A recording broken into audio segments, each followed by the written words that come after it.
réglerons déjà certainement question ak inquiétude ak question yi nga xam ne sénégalais yi moom lañ doon posé wu ne serait-ce que par la prise de parole de la dame là la ministre Yacine Fall et à la limite aussi par rapport à téléphonie. Je crois que c'est clair et net au niveau des Sénégalais qui nous écoutent parce qu'ils avaient besoin de savoir. En tant que gens du domaine, ils ont parlé. War na leer seen bopp. Justice et communication. Kooku parenthèse woon. D'accord. Pour que Sénégalais yi dal. Bu ma tëjee parenthèse nag damay jàkkaarloog sama waay pour lui dire que ni je l'ai écouté et encore une fois je ne me contente pas de t'écouter, je t'entends parce qu'il est brillant. Machallah, je touche du bois.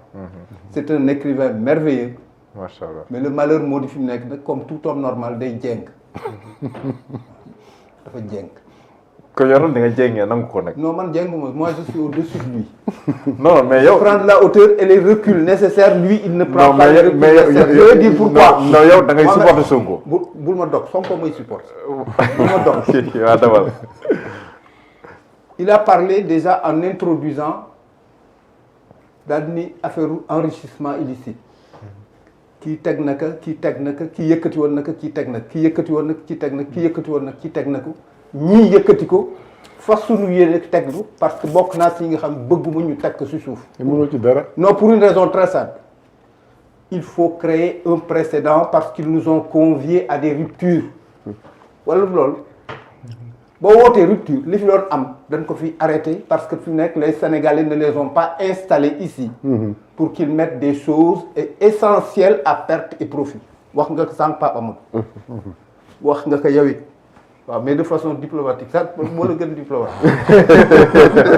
Waaw pour dire simplement que ni c'est pas parce que ñee defoon nañ ko fi que dafa war a ñëwaat effectivement ñii dañ ñu woote pour qu'on tourne des pages et qu'on les tourne définitivement pour ne pas dire qu'on les scelle même.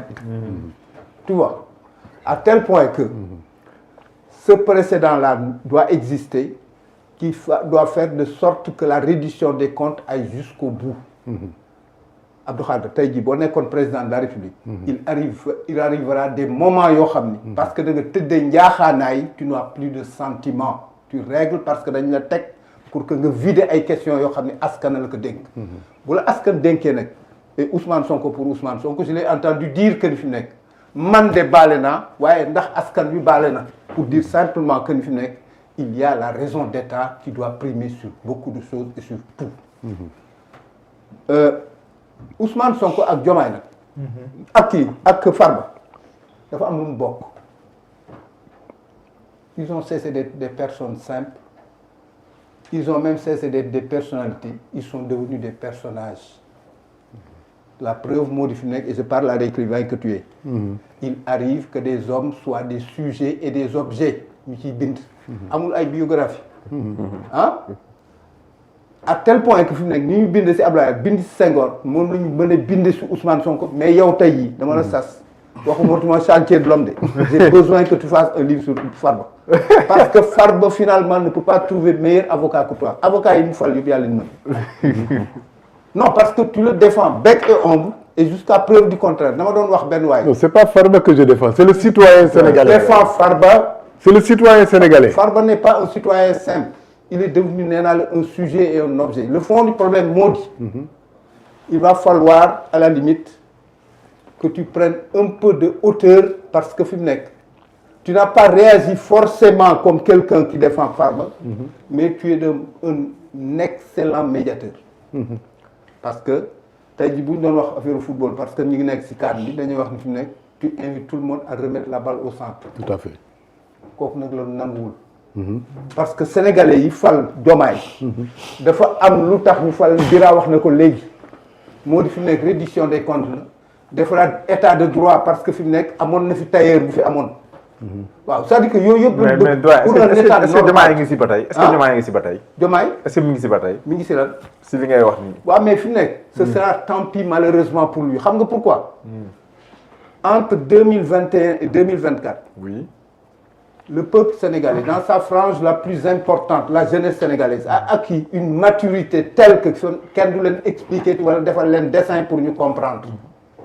Si Diomaye président de la République veut rempiler ou avoir réellement la possibilité de regarder tous les Sénégalais les yeux dans les yeux wax ak ñoom lu leer nañ na midi il règle les questions pour lesquelles Abdou Khadre l'a élu les questions pour lesquelles nous tous sur le plateau nous l'avons élu parce que dañu moom daf ko daan wax dañoo yónni te doon noo yàkkamti je crois que fi nekk les Sénégalais maintenant sont pressés lui il est dans une posture de réconcilier là où il y a véritablement à éponger des larmes et à sécher des larmes et à éponger effectivement des dettes énormément de choses yoo xam ne war nañ leen régler moom laay wax les préalables je crois que ni fi mu nekk il va encore profiter de notre plateau pour savoir que ni fi mu nekk ñu ngi koy aar di ko aaral di ko dimbali parce que nag fi mu nekk effectivement c'est-à-dire que tey jii bu ñu wax affaire des médiateurs et des médiums seen lu mel na seen télé bi bokk na ci c'est des lieux de passage d'information comme il arrive que nous quand on prend la parole se disent que fi mu nekk nous sommes des passeurs de sensations et de visions je crois que fi mu nekk il a la possibilité encore qu'il a dese na au moins maintenant 1200 jours non c'est la réalité yow da ngay wàññi fan bañ a woon c'est-à-dire que moi je suis jour et jour parce que quelque part j'ai envie qu'on vide les questions pour lesquelles effectivement un peuple le peuple sénégalais a une majorité écrasante a créé un précédent qui a consisté au premier tour alors que personne n'y croyait élire un président de la République très jeune déjà et à une majorité écrasante Senghor fi daan am ay majorité et je parle sous ton contrôle 99% la daan am parce que les gens votaient du matin au soir da nga daan dem fu école am nga wote fa nit ñi di rivaliser daal wote la ci 10 écoles wala 15 non yooyu fi amoon. dama amul ay encre indélébile ak yooyu. amul woon dañ ko daan ndamoo di tiitaru ñaata salle nga dem vote ji je parle sous ton contrôle le Sénégal a avancé Dieu est avec les Sénégalais parce qu'il est avec le temps qui marche ñu bëgg situation yi changer effectivement ñu teg xale boo xam ne seeni morom la c'est-à-dire que fi mu nekk c'est une histoire de quinca et de cadra ay boy la ñoo war a continuer jël relève effectivement continuer ñu toog effectivement muy traîner les pieds comme si effectivement il avait oublié que ni moom si boppam cahier de charge mentale am moo doon fi nekk je suis un mandat je suis un émissaire et on est pressé on m'attend je crois que ni il a encore la possibilité de régler beaucoup de choses et à la limite aussi wàcce bale bi nag bale bi commencé bale parce que c'est pas tard c'est un symbole très très fort pour Farba nag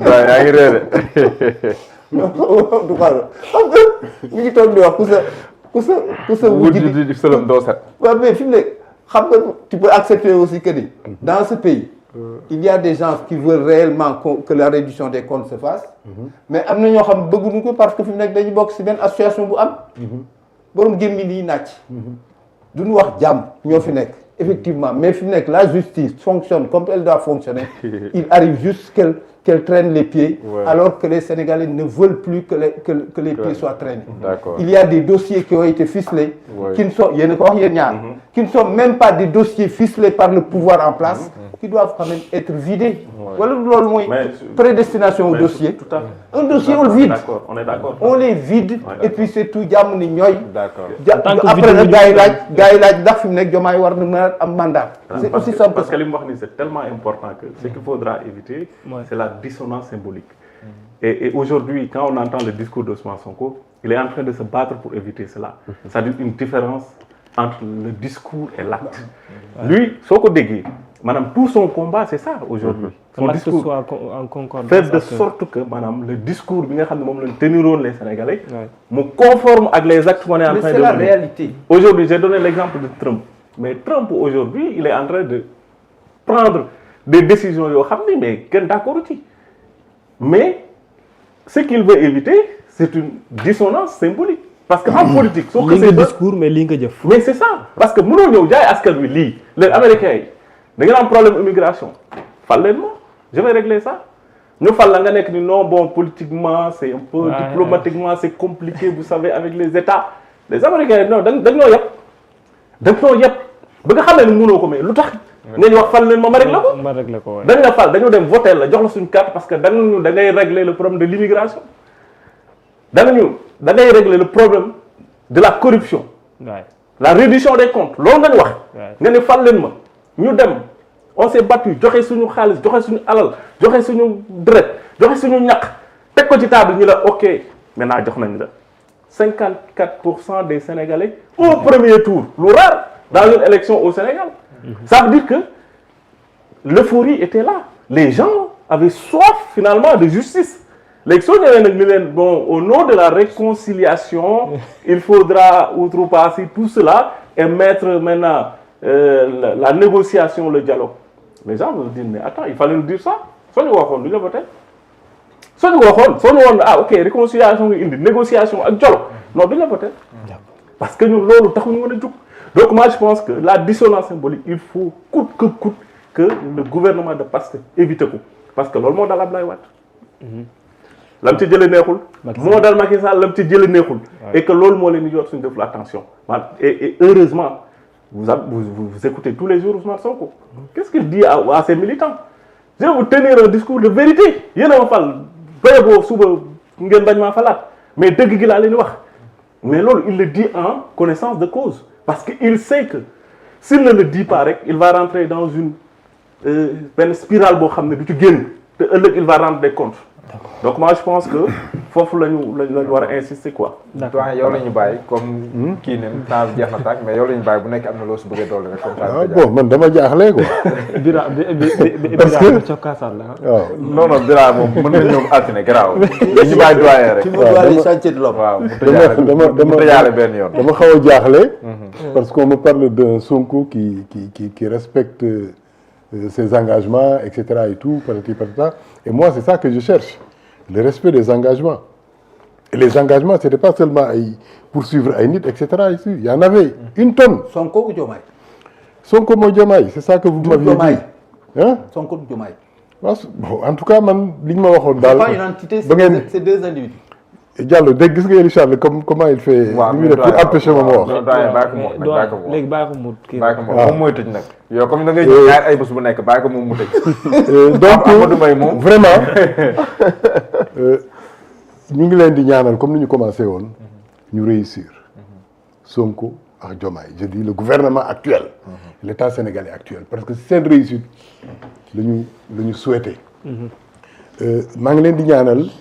puisque ñu ngi ci at bu bees di ko ñaanal sénégalais yëpp yàlla indil ñu naaj ba nga xamante ne dina fi jëlee lépp luy lëndëm tàppeel ñu suñu xol yi qu'on redevienne un peuple uni la fracture bi am ñu ressouder ko ñu jublu ci liggéey bi et su fekkente ne comme ni ñu ko waxee kii dafa ne dama bëgg ñu réconcilier wu jàmm am pour ñu mën a liggéey kële ne déedéet dañuy def reddition des comptes promesse yi ma joxoon dañ koy def parce que foog ñu duma dafay mel ni yow yaay justice alors que y a une séparation des pouvoirs je pense que li am solo du sa engagement li am solo c'est le bien-être des Sénégalais li am solo mooy réew mi jëm kanam lu am solo mooy ñu tuggóob ko d'autant plus que bi Abdou Diouf di dem dafa ne woon les fruits sont mûrs parce que ajustement structurel bi dépassé woon nañ ko Ablaye Wade di ñëw ne lii laa fekk tey bi Diomaye ak Sonko di ñëw dañu fekk ñu exploité